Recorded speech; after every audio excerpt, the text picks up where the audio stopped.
আরেকটি হলো মৌলবাদ।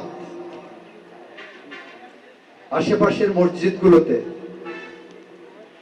বেহেশতের টিকিট বিক্রি করার জন্য ইমাম নিয়োগ দেওয়া হচ্ছে।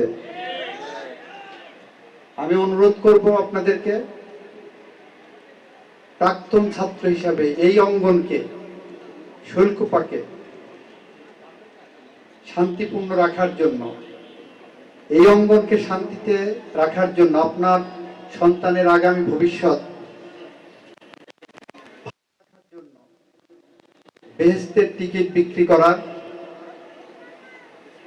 যে উদ্যোগ যারা নিয়েছেন, সেই জায়গাটা আপনারা জনসচেতনতা বৃদ্ধি করে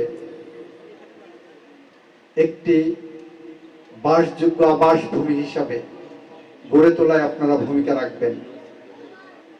আমি আপনাদের সাথে থাকবো, পাশে থাকবো। আমার দল করার কারো দরকার নাই। আপনাদেরকে আমি বলছি না যে আপনি আমার দল করেন, আমি বলছি আমার পাশে থাকেন মাদক নির্মূলে এবং মৌলবাদ নির্মূলে। মাদক এবং মৌলবাদ এই সোসাইটিকে যাতে গ্রাস করতে না পারে, সন্ত্রাস দুর্নীতি যাতে এই সোসাইটিকে গ্রাস করতে না পারে, সে বিষয়ে আমি আপনাদেরকে আমার স্বপ্নের সারথি হিসেবে চেয়েছি।